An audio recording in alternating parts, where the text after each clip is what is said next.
Sunday ശാലോമിലേക്ക് സ്വാഗതം. ഞാൻ Jose John Mallikassery. ഇസ്രായേലിൻ്റെ കഥ പറയുന്ന വീഡിയോ സീരീസിലെ 10ാം വോളിയത്തിലേക്ക് കടക്കുകയാണ്. നമ്മൾ കഴിഞ്ഞ ദിവസം ഇസ്രായേലിൻ്റെ 10 ലോസ്റ്റ് ട്രൈബ്സിനെ കുറിച്ച് പറയുകയായി. ഇസ്രായേൽ 750കളിലും പിന്നീട് 500കളുടെ അവസാന ഭാഗത്തും BC-യിൽ 500കളുടെ ആദ്യ ഭാഗത്തും ഇൻവൈഡ് ചെയ്യപ്പെട്ട കാര്യം നമ്മൾ പറഞ്ഞു.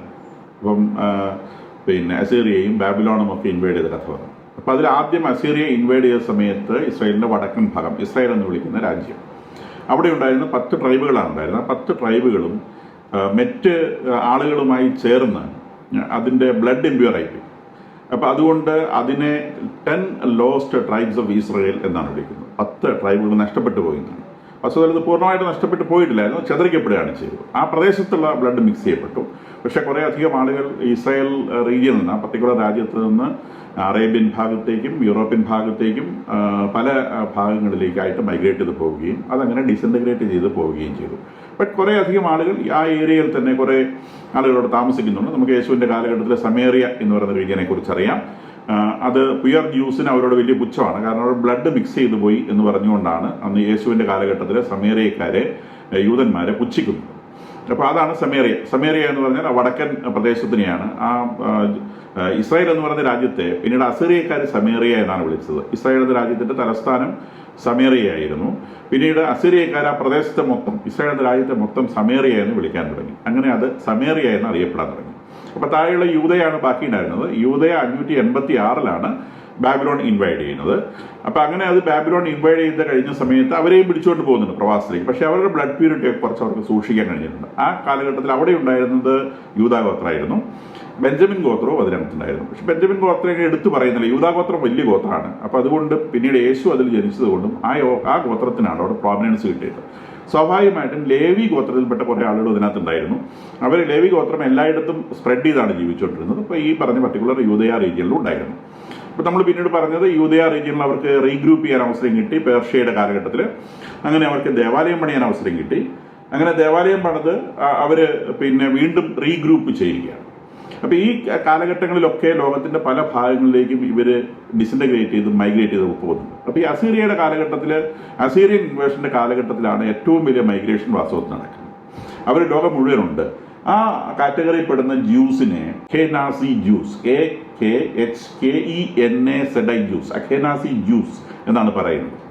ഇന്ന് ലോകത്തിലുള്ള ഏകദേശം 75% ജ്യൂസും ഈ കാറ്റഗറിയിൽ പെടുന്നവരാണ്.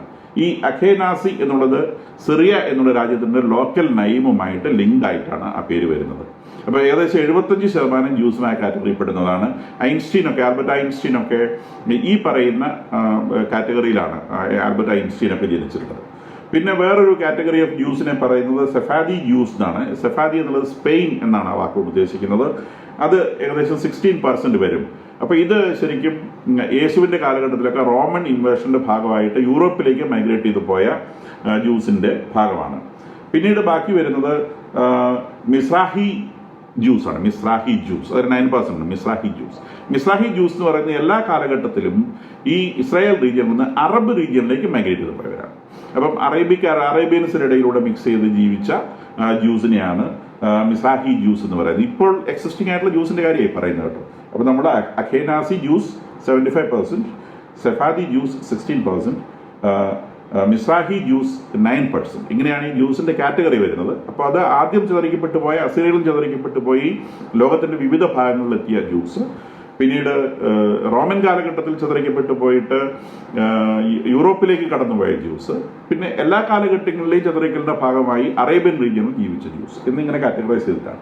അപ്പോൾ ലോകത്തിലാകെ ഇപ്പോഴുള്ള ജൂ പോപ്പുലേഷൻ എന്ന് പറയുന്നത് ഏകദേശം 1,57,00,000 ഈ 1,57,00,000 72 ലക്ഷം ആളുകളാണ് ഇസ്രായേലിൽ ഇപ്പോഴുള്ളത്. 63 ലക്ഷം ആളുകൾ യുണൈറ്റഡ് സ്റ്റേറ്റ്സിലുണ്ട്. പിന്നെ കൂടുതലായിട്ടുള്ള പോപ്പുലേഷൻ, ലക്ഷങ്ങളുടെ കണക്കിൽ നമുക്ക് എണ്ണാനുള്ള പോപ്പുലേഷൻ ഉള്ളത് യൂറോപ്യൻ രാജ്യങ്ങളിലാണ്. ഫ്രാൻസിലുണ്ട്, ബ്രിട്ടനിലുണ്ട്, ഈവൻ ഇറ്റലിയിലുണ്ട്. അപ്പോൾ അങ്ങനെ നമ്മൾ എല്ലാ യൂറോപ്യൻ രാജ്യങ്ങളിലും ഒരു സൈസബിൾ പോപ്പുലേഷൻ ഓഫ് ജ്യൂസ് ഉണ്ട്. കൂടാതെ ഓസ്ട്രേലിയയിലുണ്ട്. അപ്പോൾ അങ്ങനെയാണ് ജ്യൂസ് ഇപ്പോൾ ലോകത്തിൽ ചിതറിക്കിടക്കുന്നത്. ഇപ്പോൾ നമുക്ക് തിരിച്ച് നമ്മളിലേക്ക് ഇവരുടെ കഥയിലേക്ക് വരാം. ഈ ആർക്ക് ഓഫ് കവറിൻ്റെ 586 ബാബിലോൺ ഇൻവാഷനിൽ നഷ്ടപ്പെട്ടു പോയി എന്ന് പറയും. അത് കഴിഞ്ഞതോടെ ഇവരുടെ വിശ്വാസം ഹൃദയത്തിലേക്ക് ഒതുങ്ങാണ്. ആർക്ക് ഓഫ് കവനന്റ് ഇല്ല. ഇപ്പം ആർക്ക് ഓഫ് കവനന്റ് എന്ന് പറഞ്ഞാൽ കൈൻഡ് ഓഫ് അഡൽട്ടറിയാണ്, ശരിക്കും വിഗ്രഹാരാധന പോലെയാണ്. അത് ദൈവമായിട്ട് കാണുന്ന ഒരു സാഹചര്യം ഉണ്ടായിരുന്നു. ആ ആർക്ക് ഓഫ് കവനന്റ് നഷ്ടപ്പെടുകയാണ്. അതോടെ വിശ്വാസം ഹൃദയത്തിലേക്ക് വരികയും വലിയ വിശ്വാസം വർദ്ധിക്കുകയും ചെയ്തു. കാരണം മനുഷ്യ ഇൻസെക്യൂരിറ്റി വരുമ്പോഴാണ് വിശ്വാസം വല്ലാതെ വർദ്ധിക്കുന്നത്. അപ്പം വിശ്വാസമില്ലാതെ വർദ്ധിക്കുകയും മിശിഹ പ്രതീക്ഷ വർദ്ധിക്കുകയും ചെയ്യുന്നു. അപ്പം മിശിഹ വരും എന്നുള്ള പ്രവചനങ്ങൾ അതിശക്തമായിട്ട് വരാൻ തുടങ്ങി. ശരിക്കും നമ്മൾ പറയുന്നുണ്ട് AD 1400-500 ഇടയ്ക്കാണ് ആദ്യത്തെ യൂദയ ഗോത്രത്തിൽ ഒരു നക്ഷത്രം ഉദിക്കുമെന്നുള്ള നിലയ്ക്കുള്ള ആദ്യത്തെ പ്രവചനം വരുന്നത്. പിന്നീടുള്ള പ്രധാനപ്പെട്ട പ്രവചനങ്ങൾ വരുന്നത് BC 750 തൊട്ട് ശേഷമാണ്. അത് ഐസയാസ് പ്രവാചകനും ഹോസിയ പ്രവാചകനുമാണ് ആദ്യത്തെ പ്രവചനങ്ങൾ നടത്തിയിട്ടുള്ളത്. അതിനുശേഷം BC 625 ജെറേമിയ പ്രവാചകന്റെ പ്രവചനങ്ങളുണ്ട്. BC 575 എസെക്കിയേൽ പ്രവാചകന്റെ പ്രവചനങ്ങളുണ്ട്. 550 ദാനിയേലിന്റെ പ്രവചനങ്ങളുണ്ട്. 520 സക്രിയയുടെ പ്രവചനങ്ങളുണ്ട്. ഈ പ്രവചനങ്ങൾ യേശു എവിടെ ജനിക്കും, ആരിൽ നിന്ന് ജനിക്കും, പിന്നെ ഏത് ഗോത്രത്തിലും ജനിക്കും, ഒരുപാട് ഡീറ്റെയിൽസും. ഇപ്പം ഞാൻ ആദ്യമേ പറഞ്ഞു, ലോകത്തിലാകെ ഒരു മനുഷ്യൻ്റെ ജനനത്തെക്കുറിച്ച് പ്രഡിക്ഷൻസ് ഉണ്ടായിട്ടുള്ളത്, പ്രവചനങ്ങൾ ഉണ്ടായിട്ടുള്ളത് യേശുവിൻ്റെ ജനനത്തെക്കുറിച്ച് മാത്രമാണ്. ബാക്കിയുള്ള ആരെക്കുറിച്ചാണെങ്കിലും ജനിച്ചതിന് ശേഷമേ ജാതകമുള്ളൂ, ജനിക്കുന്നതിന് മുൻപ് ജാതകമില്ല. ഇത് യേശുവിനെ സംബന്ധിച്ച് ജനിക്കുന്നതിന് മുമ്പ് തന്നെ ജാതകമുണ്ട്. അപ്പം ഒരു 1500 വർഷം മുമ്പ് തന്നെ യേശുവിൻ്റെ ജനനത്തെക്കുറിച്ച് പ്രവാചകന്മാർക്ക് ഇൻസൈറ്റ് ലഭിക്കുകയും അവർ പ്രവചനങ്ങൾ നടത്തുകയും ചെയ്തിട്ടുണ്ട്. അപ്പം ഈ ഹൃദയത്തിൽ വസിക്കുന്ന ദൈവത്തെയാണ് യേശുവിന് ഇവിടെ നൽകാനുള്ളത്. അപ്പോൾ വാസ്തവത്തിൽ ഈ ആർക്ക് ഓഫ് കവനന്റ് നഷ്ടപ്പെടുന്നത് ഈ ഹൃദയത്തിൽ വസിക്കുന്ന യേശുവിലേക്കുള്ള ഇസ്രായേലിൻ്റെ അടുത്ത സ്റ്റെപ്പ് ഓഫ് ഗ്രോത്താണ്, ഇസ്രായേലിൻ്റെ വളർച്ചയാണ്. ഇസ്രായേലിന് 2000 വർഷം കൊണ്ട് ദൈവം രൂപപ്പെടുത്തി കൊണ്ടുവരുന്നത്, യാഹ്വേ രൂപപ്പെടുത്തി കൊണ്ടുവരുന്നത് ഈ മിശിഹായെ സ്വീകരിക്കാൻ വേണ്ടിയാണ്. അപ്പം മിശിഹായെ സ്വീകരിക്കാനുള്ള ഒരു ഹൃദയ അവസ്ഥയിലേക്ക് അവരെ വളർത്തിയെടുക്കാൻ വേണ്ടിയാണ് വാസ്തവത്തിൽ ആർക്ക് ഓഫ് കവനന്റ് അവരിൽ നിന്ന് നീക്കപ്പെടുന്നത്. അത് പോയി. ഇപ്പോൾ അവർ ഹൃദയത്തിൽ ആരാധിക്കുന്ന ഒരു ദൈവത്തെക്കുറിച്ച്, ഹൃദയമാണ് ശരിക്കും ദൈവത്തെ വഹിക്കേണ്ട ആർക്ക്. ആ പേടകം എന്ന് പറയുന്നത് ഹൃദയമാണെന്നും ആ ഹൃദയത്തിൻ്റെ ഉള്ളിലാണ് ഈ ദൈവകൽപ്പനകൾ ആലേഖനം ചെയ്യപ്പെടേണ്ടതെന്നും ദൈവം വസിക്കുന്നത് ഹൃദയത്തിലാണെന്നുള്ളത് ഈശോ പിന്നീട് പറയും. ഇവരെ സംബന്ധിച്ച് ദൈവകൽപ്പനകൾ ആലേഖനം ചെയ്യപ്പെട്ട ഹൃദയത്തിലാണ്. ഇതിനെ സംബന്ധിച്ചുള്ള ധാരാളം പുസ്തകങ്ങൾ, ടെക്സ്റ്റ് വോളിയൂംസ് ബൈബിളിലുണ്ട്. അത് പ്രവചന ഗ്രന്ഥങ്ങൾ എന്ന പേരിലാണ് അറിയപ്പെടുന്നത്. പ്രവാചകന്മാരുടെ ഗ്രന്ഥങ്ങൾ എന്ന പേരിൽ അറിയപ്പെടുന്ന ഈ ഗ്രന്ഥങ്ങളിലാണ് വാസ്തവത്തിൽ ഈ വിശ്വാസം, ആത്മാവ് എന്നൊക്കെ പറയുന്നുള്ള അത്തരം ബോധ്യങ്ങളിലേക്ക്, ദൈവം സ്നേഹമാണ് എന്നുള്ള ബോധ്യത്തിലേക്ക് ഇസ്രായേൽക്കാർ മാറുന്നത്. അതിനു മുൻപ് ഇസ്രായേൽക്കാരെ സംബന്ധിച്ചൊരു വലിയ ഡിക്റ്റേറ്ററാണ്, ഒരു വാളുമായിട്ട് നിൽക്കുന്ന ഒരു ഭയങ്കര മുൻകോപിയായ രാജാവാണ് ഈ പറയുന്ന യാഹ്വേ എന്ന് പറയുന്ന ദൈവം. ആ ദൈവത്തെ ഒരു സ്നേഹത്തിൻ്റെ രൂപമായി അവതരിപ്പിച്ച് കൊണ്ടുവരുന്നത് ഈ പ്രവാചകന്മാരും പ്രവാചകന്മാരുടെ ഗ്രന്ഥങ്ങളുമാണ്. അത് വാസ്തവത്തിൽ ഇസ്രായേലിൻ്റെ മിശിഹായെ സ്വീകരിക്കാനുള്ള അടുത്ത സ്റ്റെപ്പ് ഓഫ് ഗ്രോത്തിലേക്ക് അത് പോവുകയാണ്. അപ്പം അങ്ങനെ വന്നു. പിന്നീട് ബാബിലോൺ ഇൻവേഷൻ കഴിഞ്ഞു, പേർഷ്യ ഇവരെ റിലീസ് ചെയ്തു. പേർഷ്യക്ക് ഏകദേശം BC 330 വരെയാണ് ഈ റീജിയൻ പിടിച്ചു വെക്കാൻ കഴിഞ്ഞത്.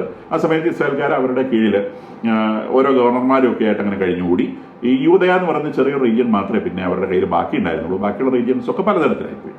അപ്പം അതിനുശേഷം മാഴ്സഡോണിയയിൽ അലക്സാണ്ടർ വരികയാണ് BC 330. അത് ഗ്രീക്കിൽ നിന്ന് വരുന്ന ഒരു ഹെലനിസ്റ്റിക് എംപയർ എന്ന് പറയും. മാഴ്സഡോണിലെ അലക്സാണ്ടറാണ് അതിനകത്ത് ഒരാൾ വളരെ പെട്ടെന്ന് അങ്ങോട്ട് വളരുകയും അദ്ദേഹം യൂറോപ്പിൻ്റെ ഭൂരിഭാഗവും ഏഷ്യയുടെ ഏതാണ്ട് മുഖ്യ ഭാഗം ഇന്ത്യ വരെ കോൺകർ ചെയ്ത് ആ ലോകം മുഴുവൻ കീഴടക്കിയ ഒരു ചക്രവർത്തി. അലക്സാണ്ടർ പോലെ ചക്രവർത്തി അതിന് മുൻപോ ശേഷമോ ഉണ്ടായിട്ടില്ല.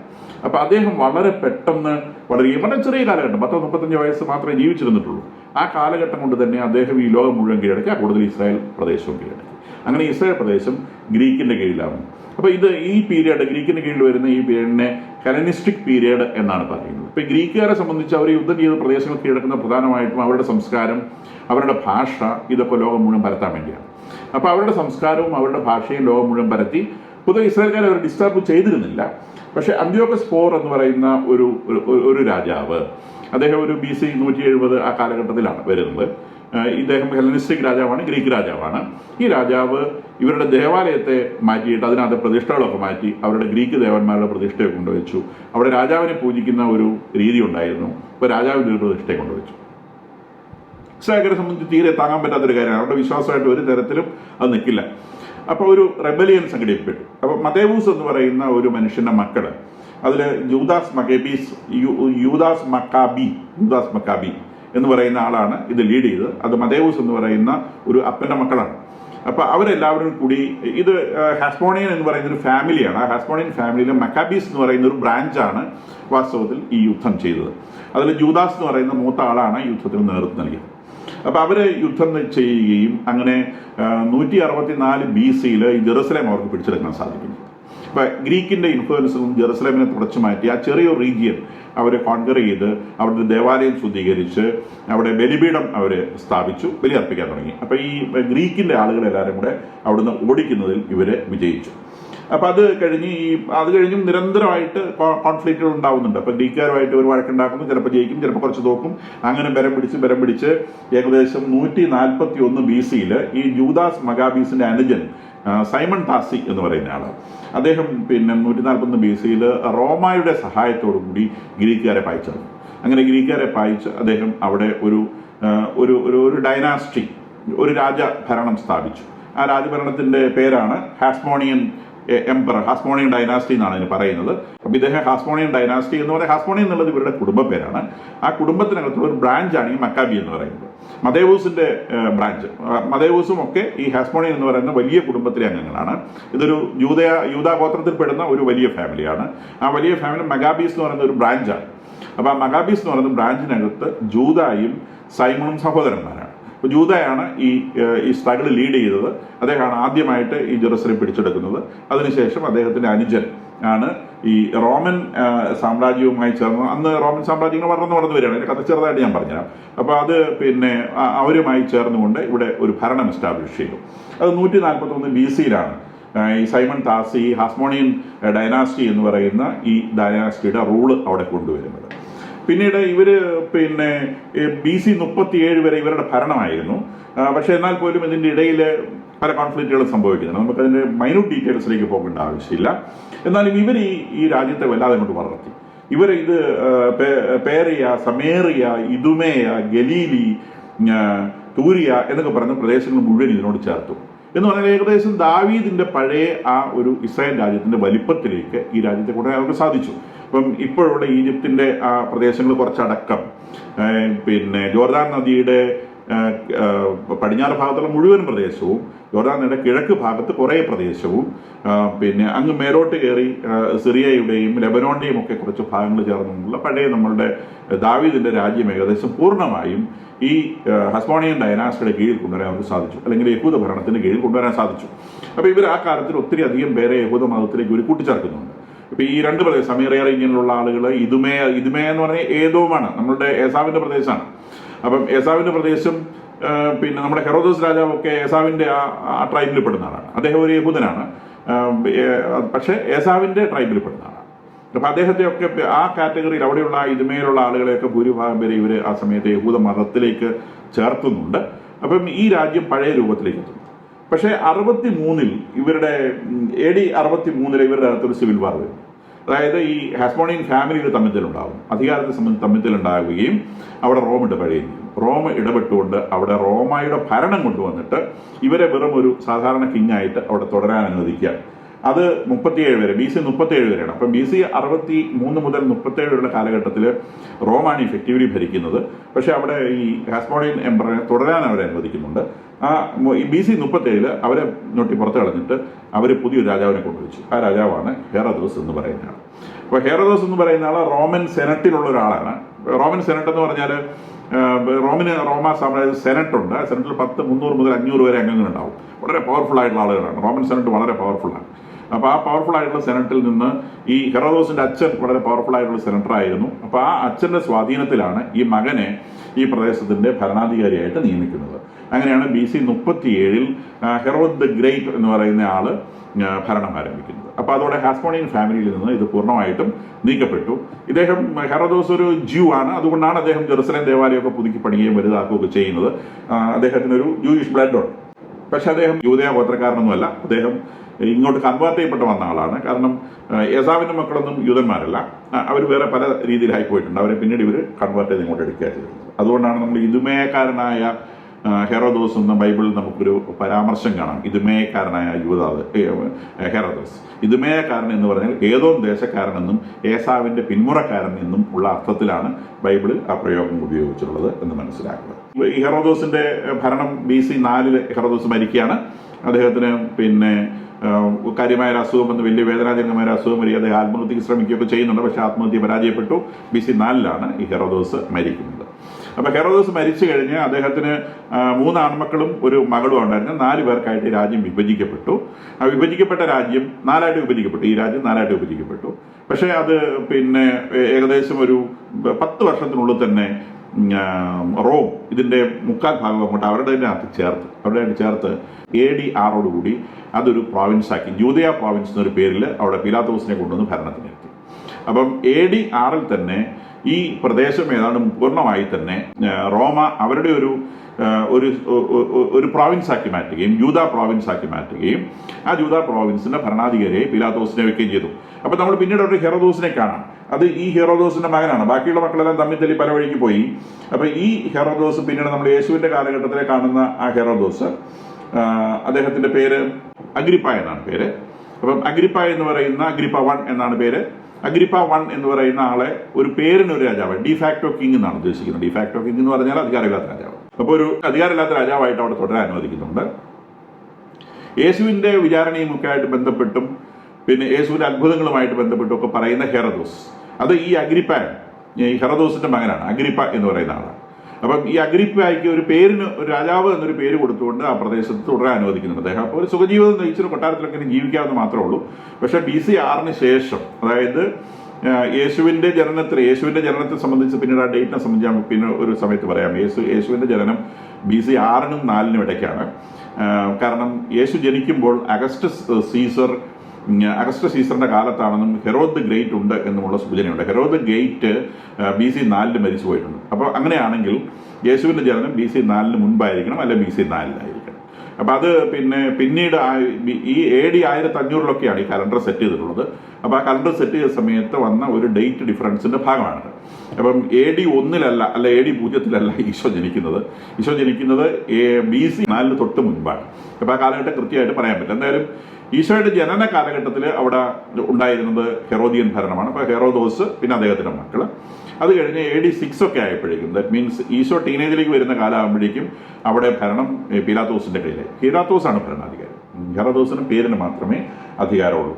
അത് പിന്നെ AD 92 വരെ കണ്ടിന്യൂ ചെയ്യുന്നുണ്ട്. പേരിന് ഇങ്ങനെ രാജാക്കന്മാർ എന്ന് പറഞ്ഞൊരു സ്ഥാനപ്പേര് കൊടുത്തിരുത്തുന്നു. സുഖജീവിതം നയിക്കാനുള്ള അവസരങ്ങൾ ഉണ്ടാക്കി കൊടുക്കുന്നു മാത്രം. അവരങ്ങനെ കണ്ടിന്യൂ ചെയ്ത് ഏകദേശം AD 92. അപ്പോൾ ഇസ്രായേലിലെ ഇവരുടെ ഭരണം, ഈ ഹെറോദോസ് ഡൈനാസ്റ്റിയുടെ ഭരണം എന്ന് പറയുന്നത് AD 92 അവരുടെ എക്സിസ്റ്റൻസ് തന്നെ അവസാനിക്കുന്നു. AD 6 തന്നെ അവരുടെ ഭരണം അവസാനിക്കും. AD 6 അത് പൂർണ്ണമായിട്ടും റോമിന്റെ ഒരു പ്രോവിൻസ് ആയിട്ട്, ജൂദയ പ്രോവിൻസ് ആണ് അതിന്റെ പേര്, അവിടെ അനക്സ് ചെയ്യപ്പെടുന്നു. ഇനി പാലസ്റ്റീൻ എന്നുള്ള പേര്, വാസ്തവത്തിൽ ഈ പാലസ്റ്റീൻ എന്നുള്ള പേര് BC 2 നൂറ്റാണ്ടിൽ തന്നെ റോമാക്കാര് ഈ റീജിയനെ സിറിയ പാലസ്റ്റീന പ്രോവിൻസ് ആണ് വിളിക്കുന്നത്. അപ്പൊ ഇവര് ഈ റോമൻ എംപയർ ഇങ്ങനെ യുദ്ധം ചെയ്ത് ഒരു പ്രദേശം മുഴുവൻ പിടിച്ചെടുക്കുകയാണ്. അപ്പൊ ആ പിടിച്ചെടുക്കുന്ന സമയത്ത് ഈ സിറിയയും ഇസ്രായേലും ചേരുന്ന ഈ പ്രദേശത്തെ ഒരു റോമ പാലസ്റ്റീന റീജിയൻ എന്നാണ് വിളിക്കുന്നത്. പക്ഷേ 63 ഇവർ കൃത്യമായിട്ട് 63 ഇവർ കൃത്യമായിട്ട് ഇവിടെ വന്ന് കയറി ഈ അവരുടെ ഭരണത്തിൽ അവരുടെ സ്വാധീനം ഉറപ്പിക്കുന്നത്. അപ്പോഴാണ് ഇവർ പാലസ്റ്റീന എന്നുള്ള പേര് കർക്കശമായിട്ട് ഈ പ്രദേശത്തിൽ അവർ ഉപയോഗിക്കുന്നത്. പ്രദേശത്തിന്റെ പേരാണ് രാജ്യത്തിന്റെ പേര്. രാജ്യത്തിനായിട്ട് അവർ പേരിട്ടിരിക്കുന്നത് പ്രോവിൻസ് ഓഫ് ജൂദയ എന്നാണ്. ഇവരുടെ പേര് റോമൻ എംപയറിന്റെ ഒരു കുഞ്ഞു ചരിത്രം കൂടി ഇതിനകത്ത് പറയാം. റോമൻ എംപയർ ഏകദേശം ഇതൊരു റോമൻ ട്രൈബ്, റോമൻ എന്ന് പറഞ്ഞാൽ ഇറ്റലിയിലാണ്. ഇറ്റലി എന്ന് പറയുന്നത് ഏകദേശം യൂറോപ്പിന്റെ പടിഞ്ഞാറേ ഭാഗത്തേക്ക് കടലിലേക്ക്, മെഡിറ്ററേനിയൻ സീയിലേക്ക് ഇറങ്ങിക്കിടക്കുന്ന ഒരു രാജ്യമാണ് നമുക്കറിയാം. മെഡിറ്ററേനിയൻ ഒരു ദ്വീപ് പോലെ, ഉപദ്വീപാണ്. പക്ഷേ ഇത് ഈ രാജ്യത്തിന്റെ ബഹുഭൂരിഭാഗവും കടലിനുള്ളിലാണ്. ഇങ്ങനെ നീണ്ടു പോലെ കിടക്കുകയാണ് കടലിനകത്തേക്ക്. അപ്പോൾ ആ രാജ്യത്തിന്റെ ഏകദേശം സെൻട്രലിൽ വരുന്ന ഒരു റീജിയന്റെ പേരാണ് റോമ. ഏകദേശം ഇറ്റലി എൻ്റെയർ ആയിട്ട് സ്ഥലത്ത് സംസാരിക്കുന്ന ഭാഷ ലാറ്റിനാണ്. ലാറ്റിനും ആദ്യം മുതലുള്ള ഭാഷയാണ്. അപ്പോൾ അതങ്ങനെ ആ പ്രദേശത്ത് ഡെവലപ്പ് ചെയ്യുന്ന ഭാഷ ലാറ്റിനാണ്. അപ്പോൾ ആ ലാറ്റിൻ രാജ്യങ്ങളുടെ കൂട്ടത്തിൽ റോമാണ് ആദ്യം പ്രോമിനൻ്റ് ആയിട്ട് വന്നത്. 753 കിങ്ഡം ഓഫ് റോം അല്ലെങ്കിൽ റോമൻ റിപ്പബ്ലിക് എന്ന് പറയുന്ന ഒരു രാജ്യം എസ്റ്റാബ്ലിഷ് ചെയ്യപ്പെടുന്നത്.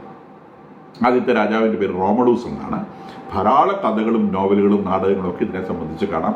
റോമൻ എംപയറിന്റെ ഗ്രോത്ത് എല്ലാ സാഹിത്യകാരന്മാരെയും അത്രയധികം, ഇൻക്ലൂഡിങ് ഷേക്സ്പിയർ, അത്രയധികം സ്വാധീനിച്ചിട്ടുള്ളൊരു വിഷയമാണ്. അപ്പം കിങ് റോമഡൂസ് 753 കിങ്ഡം എസ്റ്റാബ്ലിഷ് ചെയ്യുന്നത്. BC 753 കുഞ്ഞു രാജ്യം. അത് പിന്നീട് ഇങ്ങനെ വളർന്നു വരിക. അവർക്കുള്ള ഏറ്റവും വലിയ പ്രത്യേകത എന്ന് വെച്ചാൽ അവർക്കൊരു സെനറ്റ് ഉണ്ടായിരുന്നു എന്നുള്ളതാണ്. സെനറ്റ് എന്ന് പറഞ്ഞാൽ പ്രമുഖമായിട്ടുള്ള ട്രൈബുകളുടെ എല്ലാം മൂപ്പന്മാരെ വിളിച്ചിരുത്തിയുള്ള ഒരു ട്രൈബ് എന്ന് പറഞ്ഞാൽ ജനാധിപത്യ സ്വഭാവമുണ്ട്. അപ്പോൾ ആ ട്രൈബിന്റെ മുഴുവൻ റെപ്രസെൻറ്റേറ്റീവ് ആയിട്ട് അവിടെ ഒരാളുണ്ട്. ഇപ്പോൾ വാസ്തവത്തിൽ ലോകത്തിൽ ആദ്യം ജനാധിപത്യ സ്വഭാവമുള്ള ഭരണം വരുന്നത് റോമിനാണ്. അതാണ് ഈ റോമിനെ കുറിച്ചുള്ള ചരിത്രത്തിന്റെ ഏറ്റവും പ്രമുഖമായ വിഷയം. അത് റോമൻ സെനറ്റ് എന്നാണ് പറയുന്നത്. പിന്നീട് രാജാവിന്റെ മകൻ രാജാവാകുന്ന പരിപാടിയില്ല. സെനറ്ററുടെ ഇടയിൽ നിന്നും ഒരു സെനറ്ററെ സെലക്ട് ചെയ്ത് ഇലക്ട് ചെയ്ത് രാജാവാക്കുന്ന പരിപാടിയാണ്. എന്ന് പറഞ്ഞാൽ ഒരു റെപ്രസെൻറ്റേറ്റീവാണ് കിങ് ആയിട്ട് വരുന്നത്. അതാണ് ഇവരുടെ ഏറ്റവും പ്രമുഖമായിട്ടുള്ള പ്രത്യേകത. അതിങ്ങനെ ആ രാജ്യം ഇങ്ങനെ വളർന്ന് യൂറോപ്പിൽ വളർന്ന് ഏകദേശം BC 330 ആകുമ്പോഴേക്കും എൻ്റെ ഇറ്റലി അവരുടെ കയ്യിലാകുന്നു. ഇറ്റലി എന്ന് പറയുന്ന ആ പ്രദേശം മൊത്തം അവരുടെ കയ്യിലാവുകയും ആ രാജ്യം ഇങ്ങനെ വളർന്ന് ഏതാണ്ട് മുഴുവൻ യൂറോപ്പും BC 1-ാം നൂറ്റാണ്ടാകുമ്പോഴേക്കും മുഴുവൻ യൂറോപ്പും ഏഷ്യയുടെ കുറച്ച് ഭാഗത്തേക്ക് ആഫ്രിക്കയുടെ കുറച്ച് ഭാഗത്തേക്ക് ഈ സാമ്രാജ്യം കടന്നു വരുന്നു. അങ്ങനെ BC 49 അവിടെ റോമിലുണ്ടായിരുന്ന 2 സെനറ്റർമാർ, അതായത് ഒരാളുടെ പേര് ജൂലിയസ് സീസർ എന്നാണ്, 2 പോംപെയാണ്. ജൂലിയസ് സീസർ ആയിരുന്നു അന്ന് സെനറ്ററിൽ നിന്നും സെലക്ട് ചെയ്യപ്പെട്ട റൂളർ. ഈ ജൂലിയസ് സീസറും പോംപെയും തമ്മിൽ വഴക്കുണ്ടായ വലിയൊരു സിവിൽ വാർ ആയിത്തീരും. ആ വലിയ സിവിൽ വാർ റോമൻ സാമ്രാജ്യത്തിലുള്ള അധികാര കൈമാറുന്ന ഈ 2 സെനറ്റർമാർ തമ്മിൽ ഭയങ്കരമായി വഴക്കുണ്ടാക്കി. അങ്ങനെ 49 BC ജൂലിയസ് സീസർ ഈ പോംപെയെ പരാജയപ്പെടുന്നു. പോംപെ ആത്യന്തികമായി പരാജയപ്പെടുത്തി ജൂലിയസ് സീസർ അധികാരം ഏറ്റെടുക്കുന്നു. വളരെ പവർഫുൾ ആയിട്ടുള്ള ഭരണാധികാരിയായിട്ട് അദ്ദേഹത്തിന് ലൈഫ് ടൈം മുഴുവൻ ഈ രാജ്യത്തിന്റെ എംപറർ ആയിരിക്കും എന്ന് പ്രഖ്യാപിക്കുന്നു. നേരത്തെ അങ്ങനെയല്ല, റോമൻ സെനറ്റ് ഇലക്ട് ചെയ്യാണ് ചെയ്യുന്നത്. ഇവിടെ ഇദ്ദേഹം സ്വന്തം സെൽഫ് പ്രൊക്ലെയിംഡ് എംപറർ ആയിട്ട് വരികയാണ്. പക്ഷേ കഷ്ടകാലത്തിന് 49 പുള്ളി ചെയ്യുന്നത്. 44 അദ്ദേഹം വധിക്കപ്പെട്ടു. ആ കഥയൊക്കെ നമുക്കറിയാം. ബ്രൂട്ടസ് എന്ന് പറയുന്ന സെനറ്ററാണ് ഇദ്ദേഹത്തെ കുത്തിക്കൊല്ലുന്നത്. അദ്ദേഹത്തിന്റെ ക്ലോസസ്റ്റ് ഫ്രണ്ട് ആയിരുന്നു. അപ്പോൾ യൂട്യൂബ് ബ്രൂട്ടസ് എന്നൊക്കെയുള്ള ഡയലോഗുകൾ നമ്മൾ ധാരാളം കേട്ടിട്ടുള്ളതാണ്. ജൂലിയസ് സീസർ എന്നുള്ള നാടകത്തിനകത്ത് ഷേക്സ്പിയർ എഴുതി ചേർത്തിട്ടുള്ളതാണ്. ജൂലിയസ് സീസർ എന്നുള്ളത് ഷേക്സ്പിയറിന്റെ ഏറ്റവും ഉന്നതമായ കൃതികളിൽ പെടുന്ന ഒരു നാടകമാണ്. വലിയ ചതികളുടെ എല്ലാ ഷേക്സ്പിയർ നാടകങ്ങളും ചതിയുടെയും വഞ്ചനയുടെയും കഥകളാണ് പറയുന്നത്. അതിലേറ്റവും പ്രോമിനന്റ് ആയിട്ട് പറയുന്ന ഒരു നാടകമാണ് ജൂലിയസ് സീസർ എന്ന് പറയുന്നത്. അപ്പൊ ജൂലിയസ് സീസറിനെ 44 അദ്ദേഹത്തിന്റെ അടുത്ത സുഹൃത്തായ ഒരു സെനറ്റർ വധിക്കുന്നു. അതോടെ വീണ്ടും ഒരു സിവിൽ വാറിന്റെ രൂപത്തിലേക്ക് ഇത് പോകുന്നു. സെനറ്റർമാർ കുറച്ചു കാലം ആർക്ക് പവർ എന്നതിനെ സംബന്ധിച്ച് വഴക്കുണ്ടാക്കുന്നു. പക്ഷേ ജൂലിയസ് സീസറിന്റെ അഡോപ്റ്റഡ് സണ്ണായിട്ടുള്ള ഒക്ടേവിയൻ, ജൂലിയസ് സീസർ ഈ ഒക്ടേവിയന്റെ അമ്മയെ കല്യാണം കഴിക്കുമ്പോൾ ഒക്ടേവിയൻ ജൂലിയസ് സീസറിനുണ്ട്, ആ സ്ത്രീക്കുണ്ട്. അപ്പോൾ അഡോപ്റ്റഡ് സ്റ്റെപ്പ് ഫാദറാണ് ജൂലിയസ് സീസർ. അപ്പോൾ ജൂലിയസ് സീസറിന്റെ ഈ ഭാര്യയുടെ മകനായിട്ടുള്ള ഒക്ടേവിയൻ എന്ന് പറയുന്ന ആൾ, അന്ന് അദ്ദേഹം ഒരു യുവാവാണ്. അദ്ദേഹം മാർക്കാന്റണി എന്ന് പറയുന്ന ഒരു ലെഫ്റ്റനന്റുമായി ചേർന്ന് ഈ സെനറ്റർമാരോട് യുദ്ധം ചെയ്യുകയും എല്ലാവരെയും പരാജയപ്പെടുത്തി 42 അവർ പൗര് തിരിച്ചു പിടിക്കുകയും ചെയ്തു. അങ്ങനെ ജൂലിയസ് സീസറിന്റെ മകൻ ഒക്ടാവിയൻ BC 42 ഈ റോമ സാമ്രാജ്യത്തിന്റെ പവർ പിടിച്ചെടുത്തു. പക്ഷെ കുറച്ച് അധികം താമസിയാതെ ഈ മാർക്കാന്റണിയും ഒക്ടാവിയനും തമ്മിൽ തെറ്റും. അങ്ങനെ മാർക്കാന്റണി ഈജിപ്തിലെ ക്ലിയോപാട്രയുമായി ചേർന്നുകൊണ്ട് ഒക്ടാവിയനെതിരെ യുദ്ധം ചെയ്യുകയും BC 31 ഒക്ടാവിയൻ ഇവരുടെ മേലെ സമ്പൂർണ്ണ വിജയം നേടുകയും ചെയ്യും. ഈ മാർക്കാന്റണി ക്ലിയോപാട്ര ആ ഗ്രൂപ്പിനെ പരിപൂർണമായും പരാജയപ്പെടുത്തിക്കൊണ്ട് the entire Roman empire that is extend up to Egypt അടക്കം പിടിച്ചെടുത്തുകൊണ്ട് ഈ സാമ്രാജ്യം ഇദ്ദേഹം എസ്റ്റാബ്ലിഷ് ചെയ്യണം. അങ്ങനെ 1ാമത്തെ റോമൻ എംപററായി, റോമൻ ചക്രവർത്തിയായി ഒക്ടാവിയൻ വരുന്നു. അപ്പോൾ ഒക്ടാവിയന് അന്ന് റോമൻ സെനറ്റ് ഇത്രയും വലിയൊരു വിജയം നേടിയതുകൊണ്ട് അദ്ദേഹത്തിന് അഗസ്റ്റസ് എന്ന പേര് കൊടുത്തു. അഗസ്റ്റസ് എന്ന് പറഞ്ഞാൽ ദി ഗ്രേറ്റ് എന്നാണ് ലാറ്റിനിലെ അർത്ഥം. The greatest so the biggest. അപ്പം അഗസ്റ്റസ് സീസർ എന്ന പേരിൽ അദ്ദേഹം റോമിന്റെ എംപററായി മാറുന്നു. അപ്പം ഇനി സെനറ്റിന്റെ ഇലക്ഷന്റെ ആ പരിപാടി നിന്നു, എംപററിലേക്ക് വന്നു. അപ്പം ഈ സെനറ്റ് അവിടെ ഉണ്ടെങ്കിൽ പോലും രാജാവിന് വലിയ പവറാണ്, എംപററാണ്. സെനറ്റിന്റെ പവറിന് ചെറിയ വ്യത്യാസം. മാത്രമല്ല അഗസ്റ്റസ് സീസർ വന്നുകൂടി സെനറ്റിൽ അങ്ങനെ എല്ലാവർക്കും കയറി വരാൻ പറ്റത്തില്ല എന്നൊരവസ്ഥ അദ്ദേഹം ഉണ്ടാക്കി. എത്നിക് ഇത് വേണം, അതായത് നല്ല ട്രൈബിന്റെ തലപ്പത്തുള്ള നല്ല കുടുംബത്തിലുള്ള ആളുകൾക്ക് സെനറ്റിൽ വരാൻ പറ്റുള്ളൂ. പക്ഷേ കാശും കൂടി വേണം. അപ്പം വലിയ ഹെവി മില്ലിനേഴ്സ് മാത്രമേ പറ്റുള്ളൂ, ട്രൈബിന്റെ ഹെഡ് മാത്രം പോരാ എന്നൊരു സംഗതിയിലേക്ക് അദ്ദേഹം എത്തുന്നു. അഗസ്റ്റസ് സീസർ വലിയ പവർഫുൾ ആയിട്ടുള്ള ഈ ഒക്ടേവിയൻ എന്ന ആള് പേര് മാറ്റി അഗസ്റ്റസ് സീസറായി. അദ്ദേഹം 31 മുതൽ 14 AD വരെ, 31 BC മുതൽ 14 AD വരെ വളരെ പവർഫുൾ ആയിട്ടുള്ള ഒരു എംപററായിട്ട് റോമ സാമ്രാജ്യം ഭരിക്കുന്നു. അദ്ദേഹത്തിന്റെ കാലഘട്ടത്തിലാണ് ഈശോ ജനിക്കുന്നത്, പേരെഴുതാൻ പോകുന്നത്. ഇങ്ങനത്തെ കാര്യങ്ങളെക്കുറിച്ചൊക്കെ സീസറിന് കൊടുക്കാനുള്ള സീസറിന് എന്നൊക്കെ പറയുന്ന പ്രയോഗങ്ങളൊക്കെ ബൈബിളിൽ നമുക്ക് കാണാം. ആ സീസർ എന്ന് പറയുന്നത് ജൂലിയസ് സീസർ അല്ല, വാസ്തവത്തിൽ ഈ ഒക്ടേവിയൻ എന്ന് പറയുന്ന അഗസ്റ്റസ് സീസറെയാണ് ഉദ്ദേശിക്കുന്നത്. അഗസ്റ്റസ് സീസറിന്റെ ഭരണമാണ് റോമൻ എംപറർ, ഏറ്റവും പവർഫുൾ ആയിട്ടുള്ള എംപററാണ് അഗസ്റ്റസ് സീസർ. കാരണം ഈ തടക്കം അദ്ദേഹം പിടിച്ചെടുത്ത രാജ്യത്തെ വളരെയേറെ വലുതാക്കിയതാണ്. അഗസ്റ്റസ് സീസർ AD 14 മരിക്കുന്നു. AD 14 മരിച്ചിട്ട് അദ്ദേഹത്തിന്റെ അഡോപ്റ്റഡ് ടൈപ്പ് മകനാണ്, ഹിസ് നെയിം ഈസ് ടിബേരിയസ് ആണ് അദ്ദേഹത്തിന്റെ പേര്. ടിബേരിയസ് ജൂലിയസ് സീസർ അഗസ്റ്റസ് എന്ന് പറയുന്ന ആള് AD 14 അദ്ദേഹം അധികാരം എടുത്തു. അപ്പം ടിബേരിയസ് ജൂലിയസ് സീസർ അഗസ്റ്റസ് എന്ന് പറയുന്ന ആളാണ് പിന്നീട് ഇദ്ദേഹത്തിൻ്റെ പിന്നെ ഈ പവർ മുന്നോട്ട് കൊണ്ടുപോകുന്നത് റിലേറ്റീവാണ്. അപ്പോൾ അങ്ങനെ ടിബേരിയസിൻ്റെ കാലഘട്ടം എന്ന് പറയുന്നത് AD 14 മുതൽ AD 37 വരെയാണ്. AD 14 മുതൽ AD 37 വരെ ടിബേരിയസ് കാലഘട്ടം. അപ്പോൾ യേശുവിൻ്റെ കാലഘട്ടത്തിൽ യേശുവിൻ്റെ പീഡാസഹനവുമായി ബന്ധപ്പെടുന്ന കാലഘട്ടങ്ങളിൽ അത് that will be in between AD 27 and 33. AD 27 33 ഇടയിലുള്ള ഒരു കാലഘട്ടമാണ് യേശുവിൻ്റെ പീഡാസഹനവുമായി ബന്ധപ്പെട്ട പീരീഡ്. എന്തായാലും അത് കൃത്യമായിട്ടുള്ള ഇയേഴ്സ് നമുക്ക് നിശ്ചയിക്കാൻ നിവൃത്തിയില്ല. കാരണം ഞാൻ നേരത്തെ പറഞ്ഞു യേശുവിൻ്റെ ജനനം AD 4 ഈശോ മരിക്കുന്നത് 33-ാമത്തെ വയസ്സിലാണ്. അങ്ങനെയാണെങ്കിൽ ഈശോയ്ക്ക് 33 വയസ്സുണ്ടാവുക എപ്പോഴായിരിക്കും? 29 എന്ന് പറയുന്ന കാലഘട്ടം, AD 29 എന്ന് പറയുന്ന കാലഘട്ടത്തിലായിരിക്കും. അപ്പം ആ ഒരു കാലഘട്ടത്തിൽ കൃത്യം നമുക്ക് ഇത് നിശ്ചയിക്കാൻ നിവൃത്തിയില്ല. അതുകൊണ്ടാണ് ഒരു ടൈം സ്പാൻ പറഞ്ഞത്. AD 27 മുതൽ AD 33 വരെയുള്ള ഒരു കാലഘട്ടത്തിനിടയിലാണ്. യേശു മരിക്കുന്നത് 36 ചില സൂചനകൾ വരുന്നുണ്ട്. മീൻസ് ചില റെക്കോർഡ്സ് സൂചിപ്പിക്കുന്നുണ്ട്. 33 വയസ്സാണ് ബൈബിൾ രേഖപ്പെടുത്തി. നമുക്കത് വിശ്വസിക്കാം. അത് വിശ്വസിക്കുമ്പോൾ പോലും ഈ പറയുന്ന കാര്യം പിന്നെ അദ്ദേഹത്തിൻ്റെ ഈശോയുടെ മരണ കാലഘട്ടം അത് കൃത്യമായിട്ട് നമുക്ക് നിശ്ചയിക്കാൻ നിവൃത്തിയില്ല. That is between this period. ആ പീരീഡിൽ അധികാരത്തിലുണ്ടായിരുന്നത് ഈ ടിബേരിയസ് ജൂലിയസ് സീസ്റ്റർ അഗസ്റ്റസ് എന്ന് പറയുന്ന ടിബേരിയസ് എന്ന് പറയുന്ന രാജാവ്. തൽക്കാലം നമ്മളിവിടെ നിർത്തുകയാണ്. ഇനി റോമാ സാമ്രാജ്യത്തിൻ്റെ കാലഘട്ടമാണ്. ആ കാലഘട്ടത്തിൽ ഇസ്രായേലിൻ്റെ രൂപം എന്തായിരുന്നു, ആ മണ്ണിൻ്റെ ആ പ്രദേശത്തിൻ്റെ രൂപം എന്തായിരുന്നു, അത് കഴിഞ്ഞ് ആ പ്രദേശത്ത് സംഭവിച്ചു എന്നുള്ളത് വരുന്ന വീഡിയോകളിൽ നമുക്ക് ചർച്ച ചെയ്യാം.